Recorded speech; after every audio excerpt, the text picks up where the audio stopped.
Jesus Aguilar was a breakout star in 2018. Eric Thames injured his thumb and missed substantial time.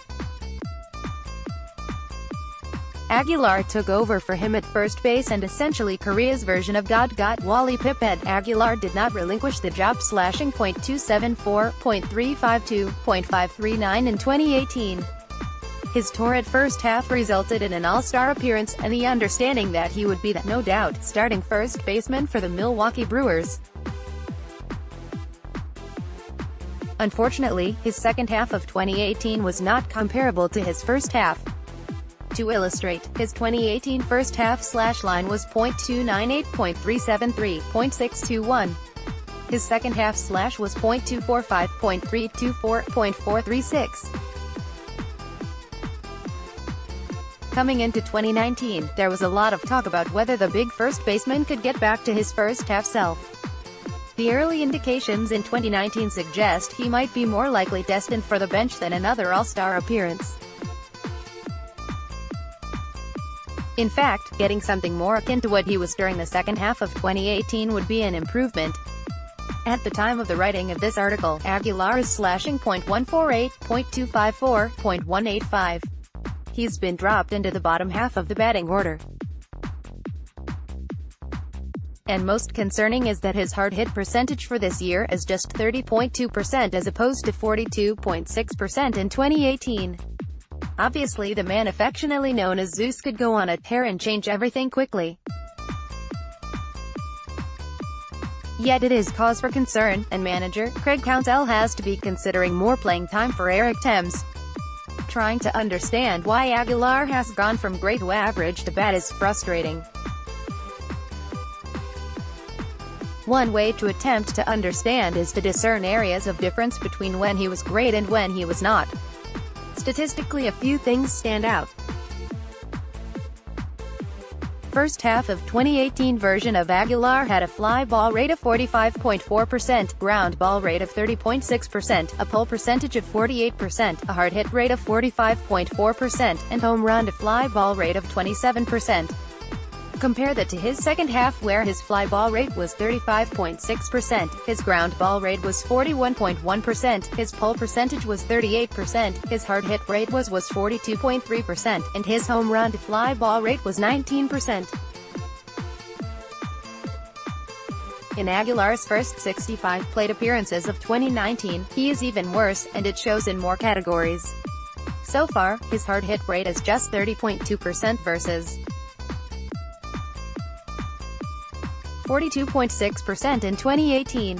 When we compare first half 2018, second half 2018, and 2019, we see even more interesting results. His ISO, or isolated power, for 2019 is .037 compared to an ISO during the first half of 2018 at .324 and second half at .191.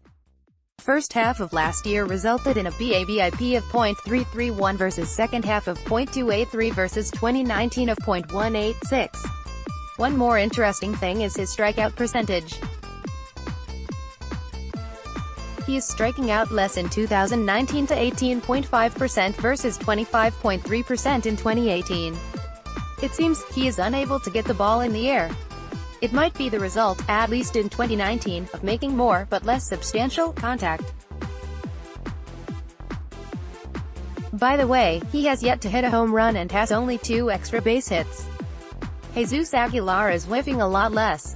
K% down from 25 to 15. Jesus Aguilar is hitting more softly. Hard hit down from 43 to 32. I don't know what's causing that, but it's bad. I'd rather have an Aguilar who strikes out more, if it means he crushes more. Mike Petriello, at Mike_Petriello, April 16, 2019. Part of the reason Aguilar is having these problems is without a doubt because MLB pitchers have adjusted.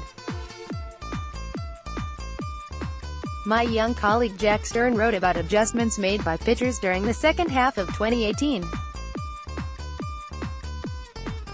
According to Stern, opposing pitchers began throwing fastballs down in the zone more than they did in the first half, resulting in more balls on the ground and less in the air as well as less opportunity to pull the ball.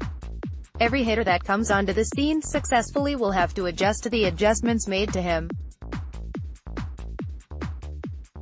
Jay Bruce, Josiel Puig, and Cody Bellinger are just a few names that come to mind that performed extremely well during their first taste of opportunity.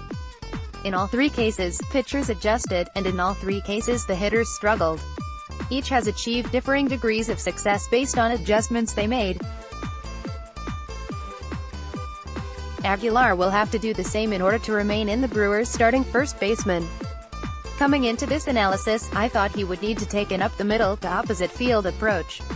I have observed him attempting this very thing recently. As with many hypotheses, this one does not hold up in the face of the data. The reason he would want to go up the middle or the other way is to keep from rolling over when pulling outside pitches and grounding out to third or short. He does this quite a bit. It makes logical sense, yet his hard hit rate is down even as his strikeout rate falls.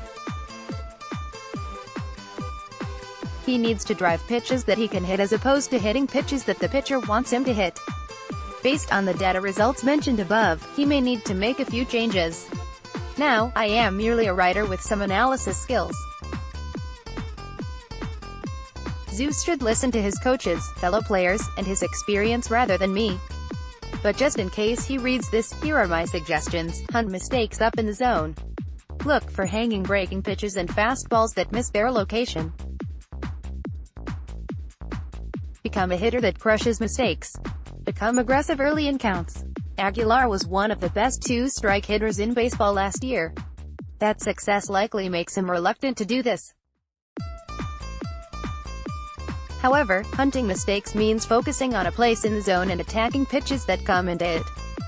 He may have to attack early, at least for a while, to get those pitches. Become more selective. This seems counterintuitive, but I am suggesting that he not swing at anything low in the zone. Pick a spot middle in or middle out that is just below the belt or above and attack with fervor when a pitch enters that area. Otherwise let the pitch go. Spit on the slider away. Obviously that is easier said than done. Pitchers with great sliders make their living on that pitch. If he can pick up the proverbial dot of the slider, could be better lay off that pitch. Seek to drive the ball over making contact.